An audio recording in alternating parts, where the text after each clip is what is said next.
अस्सलाम वालेकुम। आज की इस वीडियो में हमने पैटर्न मेकिंग सीखनी है कि हमने ड्रेसेस के ऊपर अपने पैटर्न्स किस तरह से ड्रॉ करने हैं। काफ़ी स्टूडेंट्स हैं जो इलस्ट्रेशंस बहुत अच्छी बना लेते हैं, पेंटिंग बहुत अच्छी कर लेते हैं, लेकिन वो ड्रेसेस के ऊपर मोटिव मेकिंग में काफ़ी वीक होते हैं। तो इसलिए मैंने सोचा कि कोई ऐसी वीडियो बना लूँ जिसमें उन्हें समझ आ जाए कि आपने अपने ड्रेस का कोई भी मोटिव किस तरह से बनाना है। अब इसके लिए मैंने ड्रेस की जो मेन इमेज है वो पहले से ही ड्रॉ करके रख ली है।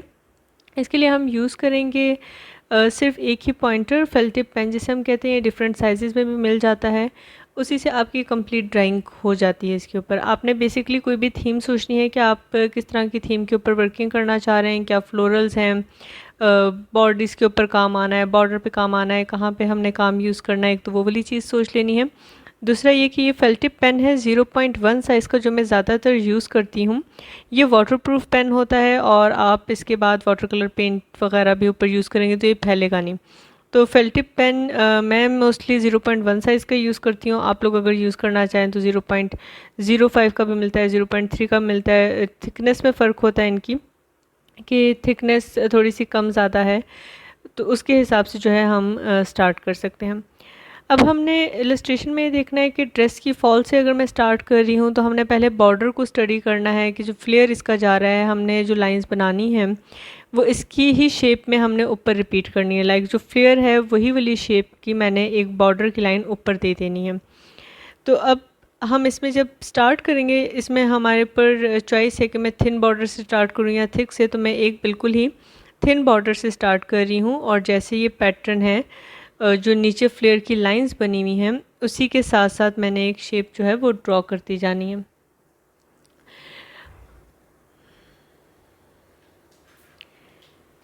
एग्जैक्ट वही शेप ड्रॉ करेंगे। ये जिस तरह से छोटी कोई लेस या प्रिंट है उसका डिज़ाइन जो होगा वो हम ड्रॉ करेंगे। उसके बाद इसके अंदर फिलिंग्स वगैरह जो हैं वो भी हम साथ ही करते जाएंगे। अब आप ये भी कर सकते हैं कि आप कंप्लीट सारे बॉर्डर्स को साथ लेके चलें, या आप पहले एक पैनल की कंप्लीट एक लुक शेप बना लें और उसके बाद ड्रॉ करें। पेंसिल से भी पहले ड्रॉ कर सकते हैं। जिन स्टूडेंट्स की ग्रिप नहीं है वो उन्हें मैं यही प्रेफर करूँगी कि बजाय फेल टिप पेन के आप पहले पेंसिल से यही वाली चीज़ ट्राई करें ताकि उसके ऊपर आपकी ग्रिप बने, फिर उसे आप पॉइंटर से या पेन से नीट कर सकते हैं। अब ये जो मैंने एक लाइन दी इसके अंदर मैंने फिलिंग शो करनी है कि फिलिंग इसमें किस चीज़ की होनी चाहिए। अब इसमें मैं सीक्वेंस की फिलिंग कर सकती हूँ, नग की फिलिंग कर सकती हूँ। उसके हिसाब से मैं यहाँ पे छोटे छोटे सर्कल्स ड्रॉ करती जा रही हूँ। अब ज़रूरी नहीं है कि हम पहले ही मटेरियल अपना फाइनलाइज कर लें। आप पहले कोई भी मोटिव, कोई भी ड्रेस का पूरा पैटर्न बना सकते हैं। उसके बाद जो है आप जब मोटिव की तरफ आएँ या डिटेलिंग की तरफ आएँ तब आप रख के नीचे देख सकते हैं कि कितना एरिया है और उसमें क्या पॉसिबल मटेरियल्स हैं जो हम लगा सकते हैं, और वो मटेरियल पर हम साथ साथ लगाते जाएंगे। बिल्कुल जैसे ओ या छोटे ज़ीरोज़ होते हैं, हम वो वाली शेप इसमें नीचे साथ साथ ड्रॉ करे जा रहे हैं, क्योंकि इलस्ट्रेशंस में हमने वैसे भी इम्प्रेशनिज्म में काम करना होता है। और इम्प्रेशन आप उसमें किसी भी तरह का दे सकते हैं। आपने सिर्फ एक शेप शो करनी होती है कि उसमें किस तरह का एलिमेंट या कैसी शेप का एलिमेंट आएगा। इसकी फिलिंग हम कंप्लीट करेंगे। उसके बाद फिर हमने देखना है कि मोटिव जो है वो किस तरह से हमने ड्रॉ करना है। उसके लिए भी आपकी रिसर्च होनी चाहिए। जिस तरह हम फैशन इलस्ट्रेशंस की थीम्स के ऊपर रिसर्च करते हैं, डिफरेंट हमने एरा वाइज रिसर्च की, हमने डिफरेंट थीम नेम के हिसाब से रिसर्च की। इसी तरह से आप इंटरनेट के ऊपर जब सर्च करेंगे टेक्सटाइल डिज़ाइनिंग थीम्स या टेक्सटाइल पैटर्न थीम नेम्स या इस तरह से, तो आपको काफ़ी मोटिव्स के नाम मिल जाएंगे। वहाँ से आप इंस्पायरेशन लेके आगे काम कर सकते हैं। जिस तरह बारोक डिज़ाइंस हैं, पेजलेस हैं, मेहंदी या हैना डिज़ाइंस हैं, उसमें से काम कर सकते हैं। और जिन लोगों को मेहंदी लगानी आती है उनके लिए तो वैसे भी डिज़ाइंस बनाने बहुत ही इजी होते हैं, तो साथ साथ कर सकते हैं। अब इसके आगे मैं डिफरेंट जो भी मेरे माइंड में आ रहा है अभी मैं फ़िलहाल वही शेप्स ड्रॉ कर रही हूँ। मैंने जो शेप ड्रॉ की है ये पॉइंटेड फॉर्म में है, लाइक डॉट्स में मैं कर रही हूँ, मैं इसे स्ट्रेट लाइन में नहीं कर रही। जो एक दफ़ा पहले शेप का भी आइडिया हो जाता है डॉट्स में कि आपने कैसी शेप करनी है, और वही वाली चीज़ जो है वो मैं आगे सारे जो फ्लेयर है उसके ऊपर लेके जाऊंगी। अब यहाँ पे भी हमने फैब्रिक का ख्याल रखना है। कहीं पे फैब्रिक ज़्यादा शो हो रहा है, कहीं पे फैब्रिक कम शो हो रहा है। जहाँ पे फैब्रिक की फोल्ड है उसके साथ से हम थोड़ा सा ऊपर या नीचे से करके थोड़ा सा गैप दे के स्टार्ट कर सकते हैं ताकि ड्रेस जो है वो 3D फॉर्म में लगना शुरू हो।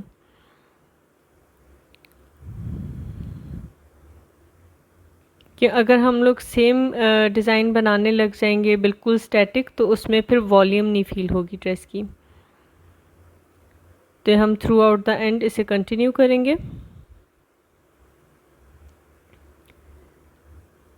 आप लोग रिसर्च के लिए डिफरेंट जो है ब्राइडल डिज़ाइंस या डिज़ाइनर्स के काम से इंस्पायरेशन ले सकते हैं, उनके मोटिव्स को जूम करके देख सकते हैं कि वो किस तरह से काम करते हैं अपना, और कैसे हमें अपना जो है पैटर्न बनाना चाहिए। काफ़ी हेल्प मिल जाती है जब आप डिफरेंट डिज़ाइनर्स के काम को फॉलो करके करते हैं। तो अब यही जो मैंने लाइंस ड्रॉ की हैं, इन्हीं को मैं आगे प्रोमिनेंट कर लूँगी। अगर तो मुझे शेप कहीं पे गलत लग रही होती तो फिर मैं डॉटेड से मेरे लिए इजी था कि उसके ऊपर कोई ना कोई पैटर्न आके कवर हो जाता, क्योंकि सॉलिड लाइन तो हमारी थिक भी होती है, प्रोमिनेंट भी होती है।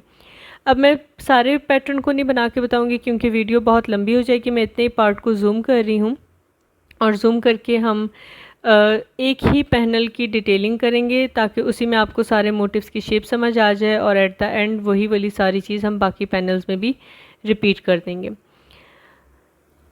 अब हमारे काम में ज़्यादा क्या होता है, कोरे दबके का काम है, लेस है, तिल्ला वर्क है, डोरी का काम है, नक्स, सारे सिलमा सितारा वगैरह, कटदाना, ये चीज़ें यूज़ होती हैं। तो हमने अगर तो मोटिव माइंड में रखना है, मटेरियल माइंड में रखना है, तो हम मोटिव को उस हिसाब से कर लेंगे, वरना जो भी चीज़ें आ रही हैं वो हम नॉर्मल स्टैंड कर सकते हैं। जिस तरह यहाँ पे जो मैं लाइंस ये ड्रॉ करके सर्कल्स ड्रॉ किए हैं, इसमें कटदाना भी आ सकता है, इसमें सीक्वेंस भी आ सकता है, इसमें कोई क्रिस्टल हैंगिंग भी मैं शो कर सकती हूँ। ज़रूरी नहीं है कि ये दबके वगैरह से या तिल्ले से स्टिच लाइन हो सकता है यहाँ पे हैंगिंग्स यूज़ हो जाए।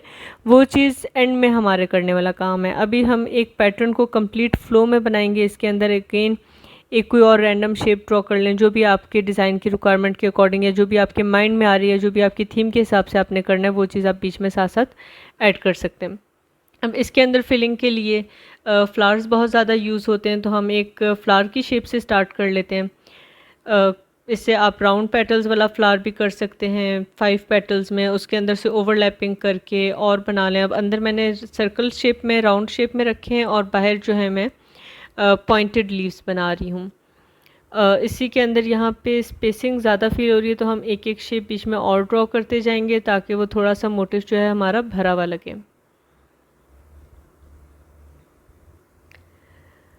अब इसके पीछे फिलिंग के लिए सबसे जो इजी कोई चीज़ है वो आपकी क्रॉसिंग आ जाती है, या जाल जो होता है क्रॉस्ड लाइंस में वो आ जाता है। तो वो हम मशीन एम्ब्रॉयडरी में तिल्ले में भी कर सकते हैं। रैंडम मैंने स्ट्रेट और कर्व लाइंस लगाई हैं, उसके ऊपर मैं दूसरी डायरेक्शन में डायगनली लाइंस लगा लेती हूँ ताकि पैटर्न जो है हमारा कवर अप होता जाए, फिल हो जाए। ये ना हो कि नेगेटिव स्पेस हमारी बहुत ज़्यादा बच रही है। आधे एरिया को फिल कर लें और आधे के ऊपर यहाँ पे डॉट्स लगा लेंगे, जिसमें सीक्वेंस, छट्टा वगैरह कोई भी चीज़ आ जाएगी ऊपर। मोटिव को ऊपर से भी थोड़ा सा कवर कर लेते हैं। हमने बस इतना ख्याल रखना होता है कि हमारे पैटर्न में कहीं पे भी बहुत ज़्यादा कपड़ा या ये ना हो कि लुक ही बहुत हल्की आ रही है काम की। आपने जब लुक हैवी देनी है तो आप जो है मोटिव को थोड़ा सा फिल्ड अप ज़्यादा करेंगे।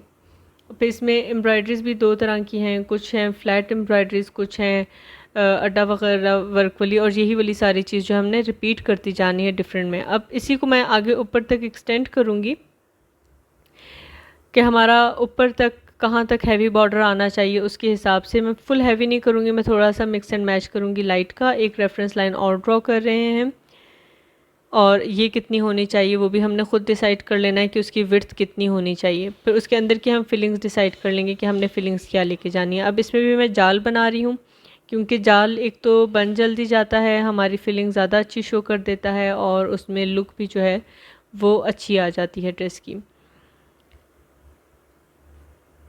वैसा ही जाल जो नीचे बनाया है उसी तरह वाला हम जाल ऊपर दे रहे हैं। नीचे थोड़ा सा बारीक बनाया था, यहाँ पे थोड़े से स्पेसेस ज़्यादा रख रहे हैं ताकि वो प्रोमिनेंट हो। अब डायगनल लाइंस बिल्कुल ऑपोजिट उसी तरह की स्ट्रेट और सेम स्पेसिंग में, ताकि उसकी लुक जो अच्छी है, ये ना हो कि कहीं पे लाइन मोटी आ रही है, कहीं पे पतली आ रही है। इसके बीच में जाल के ऊपर भी अगर मोटिव बनाने हैं तो डिफरेंट लीव्स और पेटल्स की शेप दे सकते हैं, फ्लावर्स की शेप दे सकते हैं, इसमें हम छट्टा वगैरह दे सकते हैं। मतलब जो पैटर्न है नीचे वो तो हमारी बेस है, उसके ऊपर अगर आप लोगों ने कुछ और ड्रॉ करना है, एम्बेलिशमेंट्स कोई देनी है, कोई और डिटेलिंग देनी है, या नीचे अगर हमने गोल्डन में तिल्ले में लाइंस दी हुई हैं और उसके ऊपर हम कलर्ड में लीव्स या सीक्वेंस कर सकते हैं, तो वो भी हम बीच में ऐड कर सकते हैं। उससे भी हमारे ड्रेस की लुक काफ़ी अच्छी आ जाएगी। डॉट्स जो हैं हमारे वो रिप्रेजेंट करेंगे नग को या सितारे को, जो भी सर्कल शेप में चीज़ होगी। तो जब हमने मटेरियल लगाना है तो हम उसके हिसाब से मटेरियल लगा सकते हैं।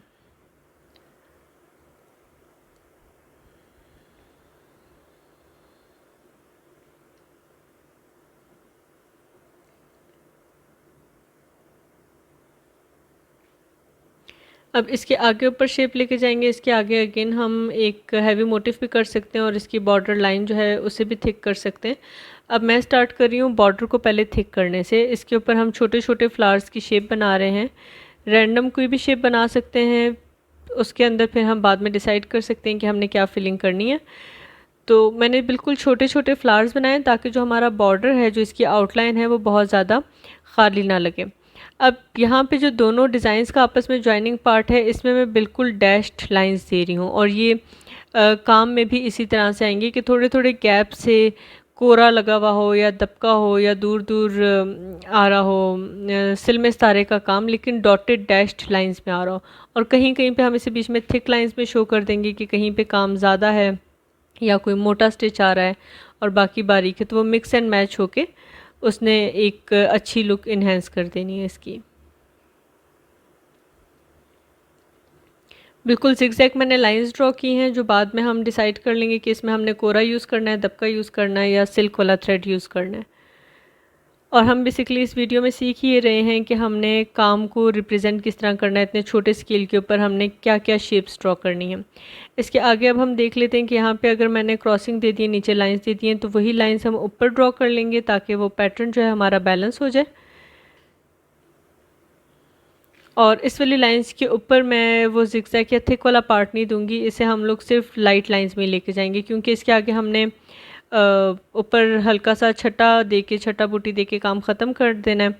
एक डिफाइंड कोई भी जो पैटर्न की लाइन है वो ड्रॉ करके यहाँ पे हमारा ये पैटर्न एंड होगा और इसके ऊपर बूटी चलेगी। लेकिन इसको भी अगर हमने थोड़ा सा इन्हेंस करना है तो हम कर सकते हैं, ताकि वो बिल्कुल छोटी सी पार्टीशन ना लगे। तो नॉर्मल छोटे छोटे स्प्रिंग स्पायरल टाइप शेप्स जो हैं वो आप ड्रॉ करते जाएंगे और उसके ऊपर मैं थोड़ी सी लुक इन्हेंस कर रही हूँ ताकि वो फ्लावर वाले एक बूटी टाइप लुक आए, जो हमने नीचे भी ड्रॉ की थी।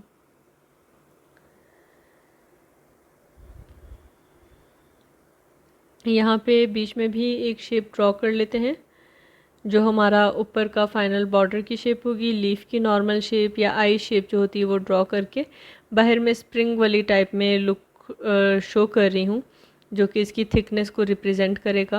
और ये मैं बड़ा करके भी दिखा देती हूँ कि मैं क्या शेप ड्रॉ कर रही हूँ। इस तरह से स्प्रिंग जो हम रफ़ ड्राइंग में बचपन में बनाते थे, वही वाले स्प्रिंग्स जो है मैं यहाँ पे रिपीट कर रही हूँ। अंदर भी पेटल की शेप बना दी है और इसके बीच में ज्वाइनिंग के लिए कुछ कर लेते हैं ताकि आपस में इसमें ज्वाइनिंग एरिया शो रहे, गैप ना लगे। अब इसके ऊपर हमने छोटी छोटी जो हैं बूटी बना लेनी है। अब वो हम डिसाइड कर लेते हैं कि हमने किस तरह से करनी है। कोई भी आप रेफरेंस पिक्चर से देख सकते हैं कि ऊपर जो छठा बूटी है वो क्या है, उसकी स्पेसिंग हमने क्या रखनी है। तो अपनी स्पेसिंग और उसके अकॉर्डिंग जो है हम इसे ड्रॉ कर सकते हैं। अब ज़्यादातर जो हैं वो फ्लावर्स चलते हैं, लीफ और फ्लावर वाली शेप चलती है इस तरह से। तो हमने उसी को सोचना है कि हमने कैसे कवर अप करना है और किस तरह की शेप ड्रॉ करनी है। अब मैं जो हूँ यहाँ पे लीफ और पेटल की शेप ही ड्रॉ करूँगी। अब पहले जो है नॉर्मल लीफ और एक एक स्टेम बनाते जाते हैं हम, उसके ऊपर फिर जो है हम फ्लावर की शेप दे देंगे। और इसमें हम गोटा भी लगा सकते हैं, इसमें हम कोरे दबके की भी बना सकते हैं। ऊपर हम सिल्क थ्रेड से बीच में फ्लावर को कलरफुल में करके कलर उसका चेंज कर सकते हैं।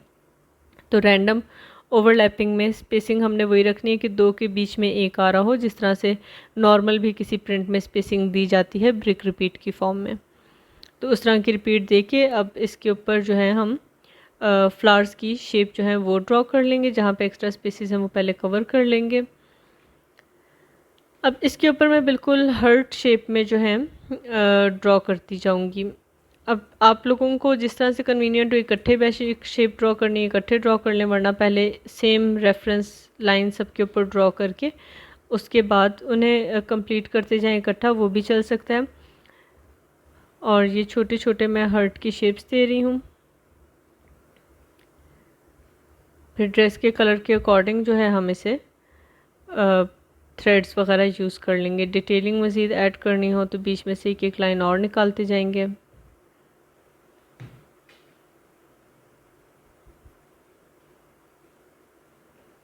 अगर तो आप लोग पोस्टर पेंट वगैरह यूज़ कर रहे हैं तो उसके लिए हमने बेस पहले दे के फिर ये चीज़ ड्रॉ करनी है। अगर वाटर कलर यूज़ कर रहे हैं तो हम पहले ही ये ड्रॉ करके उसके ऊपर कर सकते हैं, क्योंकि वाटर कलर में से ये नज़र आ जाता है, पोस्टर पेंट के नीचे ये फेड हो जाता है। अब जूम आउट करके मैं आपको इसकी ओवरऑल एक पैनल की लुक दिखा देती हूँ कि किस तरह से हमारा पैनल नीचे बॉर्डर से लेके ऊपर तक आ गया है और ऊपर बूटियाँ कैसे डली हैं। यही वाली चीज़ सारे में रिपीट हो जाएगी।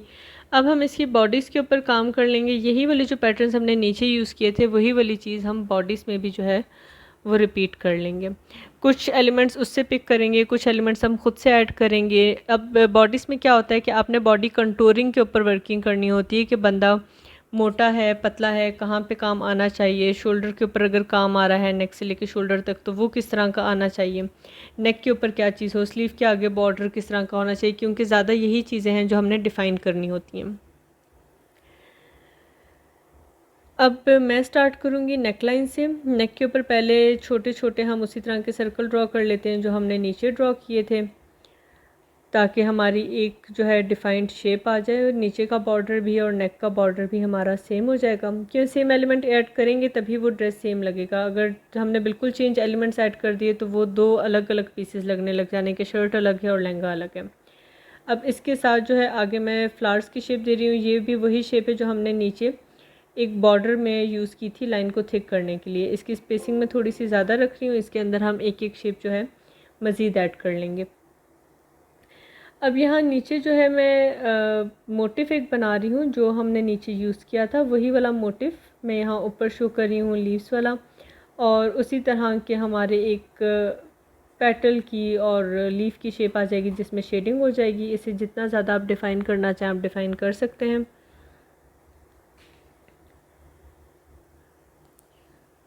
और ये भी डिपेंड कर सकता है कि आपने इसकी लेंथ या विड्थ किस तरह की रखनी है, वो टोटली आपकी अपनी चॉइस है। अब यही वाले मोटिव जो है मैं यहाँ साइड पे नीचे एक बॉर्डर लाइन दे रही हूँ, ताकि हमारी वेस्ट जो है नीचे जब वेट ज़्यादा होगा तो शर्ट या लहंगा जो है वो एक स्टैंडिंग लुक में खड़ा रहता है। अगर हमारा वेट नहीं होगा, नीचे सिर्फ फैब्रिक होगा, ऊपर हमने वेट ज़्यादा किया हुआ है, तो हमारा कपड़ा जो है वो थोड़ा सा उठता रहेगा। तो अगर हमने फॉल अच्छी देनी है तो हम नीचे काम भी हैवी करवाते हैं। अब जो इसके अंदर की फिलिंग्स थी वो मैं बीच में ड्रॉ कर रही हूँ, और वो भी ऑलमोस्ट वही शेप जो अभी हमने शर्ट के सेंटर में ड्रॉ की है वही वाली शेप हम छोटी फॉर्म में यहाँ पे ड्रॉ करे जा रहे हैं, और ये बाद में फिल हो जाएगी। अब जो चीज़ इसमें ज्वाइन करेगी वो है हमारी साइड्स, जो हमारी यहाँ पे शेपिंग के लिए यूज़ होगा, जो बॉडी पार्ट को कंटूर करेगा। रफ़ लाइन में मैं एक पहले रैंडम शेप ड्रॉ कर रही हूँ, उसके अंदर उसकी फिलिंग कर लेंगे। वो कोई भी रैंडम फिलिंग मोटिव वगैरह हो सकता है, स्पेस ज़्यादा नहीं इसलिए मैं नॉर्मल सिक्सैक लाइंस लगा रही हूँ। अब यहाँ पे इस साइड से हमारी बॉडी को थिन शो करेगा, क्योंकि काम यहाँ पे ज़्यादा हुआ है। और डार्क कलर में अगर हम काम करवाते हैं तो वो ये है कि साइड्स जो है हमारी पतली लगेंगी, सेंटर हमारा जो है वो थोड़ा लाइट लगेगा, क्योंकि फैब्रिक की भी रिफ्लेक्शन होनी है, काम भी हमने उसी शेप में किया हुआ है, तो बॉडी ने जो फोकस करना है वो उसी पॉइंट से करेगी।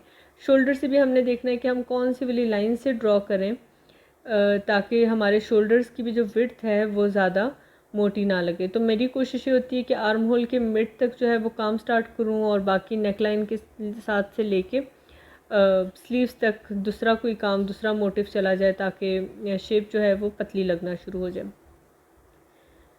अब इसमें वही चेक्स बना दिए जो हमने नीचे बनाए थे, उसी तरह से सीक्वेंस आ जाएंगे, अस्तारे और नग वगैरह जो भी चीज़ हमने लगानी हो वो बीच में फिलिंग में आ जाएगी।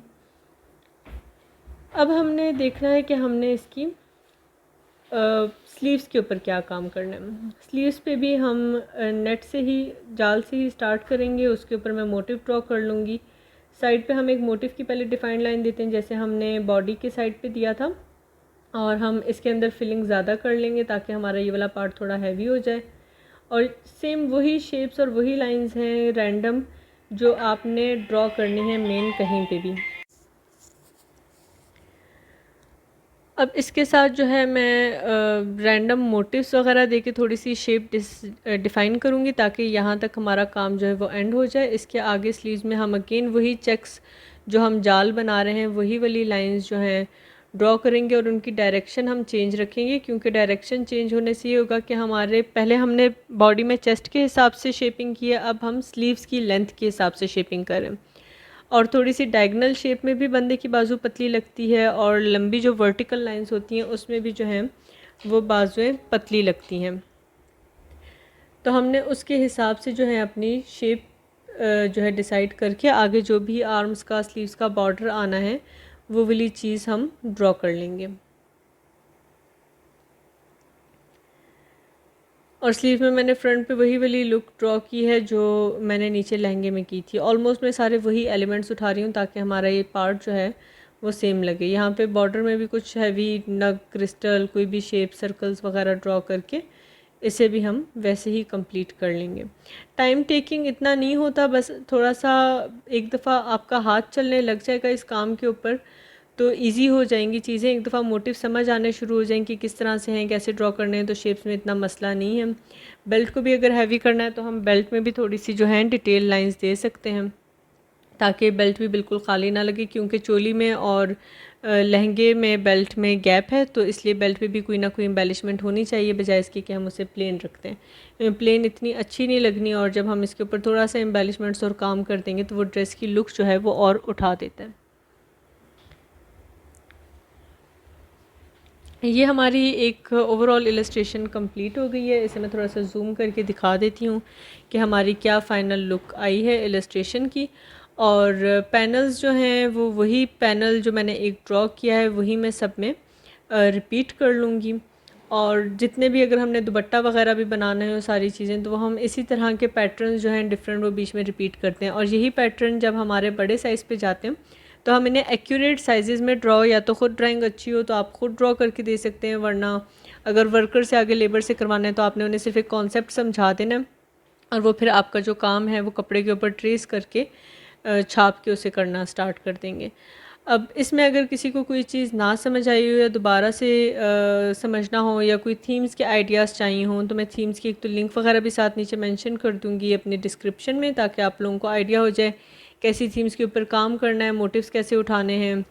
आई होप आप लोगों को समझ आ गया होगा। इसकी मैं क्लिप्स एंड में अटैच कर रही हूँ साथ ताकि आप लोग फ़ाइनल लुक देख सकें। Thank you for watching. अल्लाह हाफिज़।